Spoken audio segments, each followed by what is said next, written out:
पूछे जाते हैं। तो सबसे पहले हम जानने वाले हैं कि फायर क्या होता है, फिर उसके बाद हम जानेंगे कि फायर के एलिमेंट्स क्या है, फिर उसके बाद हम जानने वाले हैं कि फायर ट्रायंगल क्या होता है, फिर उसके बाद हम देखेंगे कि फायर टेट्राहेड्रन क्या होता है, फिर उसके बाद हम जानेंगे कि क्लासेस ऑफ फायर क्या होते हैं, यानी कि क्लासिफिकेशन ऑफ फायर क्या है, फिर उसके बाद हम जानने वाले हैं कि फायर एक्सटिंग्विशर के कितने टाइप्स है और उनका क्या यूज है, और फिर उसके बाद हम जानेंगे कि फायर को बुझाने के लिए कौन सी मेथड का इस्तेमाल किया जाता है। तो ये जो सारे टॉपिक्स है, आज इनकी कंप्लीट इन्फॉर्मेशन आपको इस वीडियो के माध्यम से मिलने वाली है। तो चलिए फिर शुरू करते हैं। तो सबसे पहले जानते हैं कि फायर क्या होता है।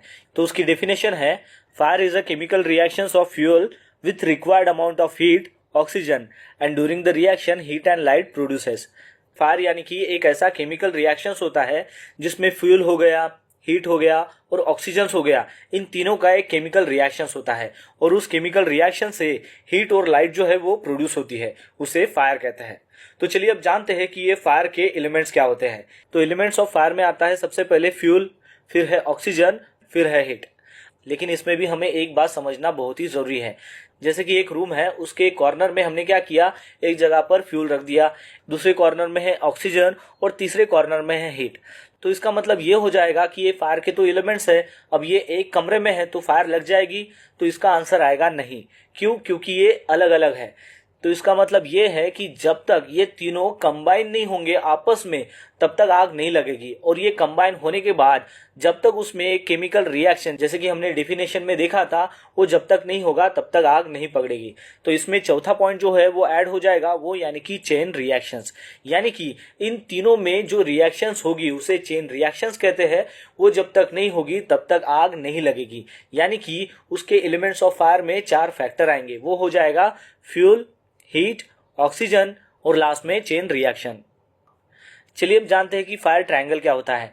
तो फायर ट्रायंगल में क्या होता है कि जैसे कि हमने इसके पहले देखा कि फायर के एलिमेंट्स क्या है, वो कौन से थे, वो 3 एलिमेंट्स थे, वो थे फ्यूल, ऑक्सीजन और हीट।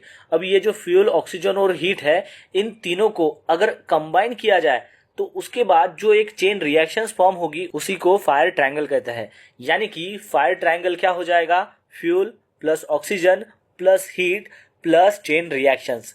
ये जब चारों कंबाइन होंगे तभी फायर ऑकर होगी और फिर उस फायर को फायर ट्रायंगल कहेंगे। आपको एक बात यहाँ पर ध्यान में रखनी है कि अब फायर ट्रायंगल को फायर टेट्राहेड्रन कहते हैं, क्योंकि पहले फायर ट्रायंगल में 3 कंपोनेंट्स आते थे, वो थे ऑक्सीजन, हीट और फ्यूल।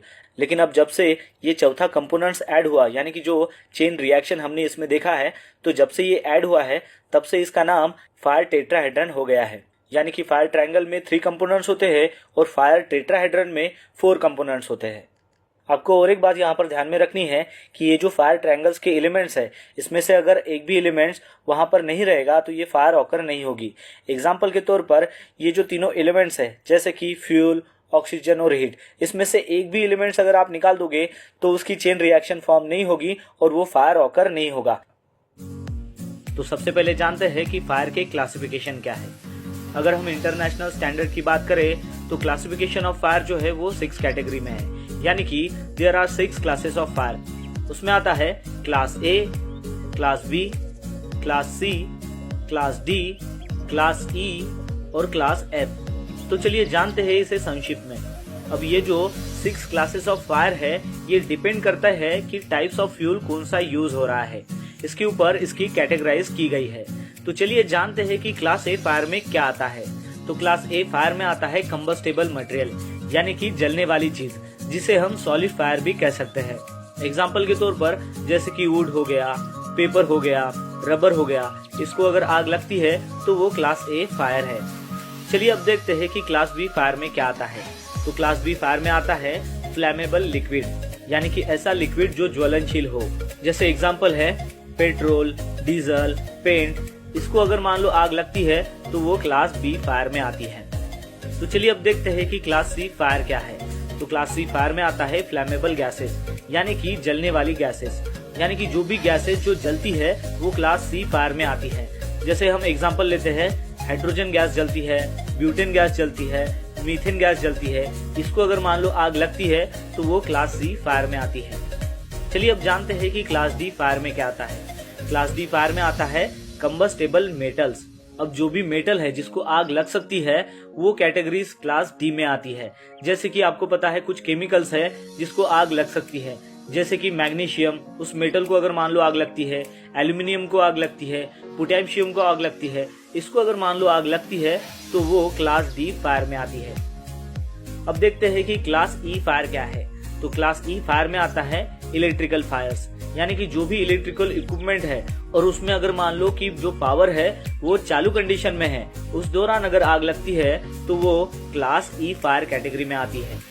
एग्जाम्पल लेते हैं इलेक्ट्रिकल इक्विपमेंट का, जैसे कि कंप्यूटर्स हो गया, जनरेटर्स हो गया, ये जो है ये इलेक्ट्रिकल पावर सप्लाई से चलते हैं। अगर मान लो वो पावर सप्लाई में कुछ करंट लीकेज हो जाता है जिसके द्वारा फायर क्रिएट होती है तो वो इस कैटेगरी में आता है।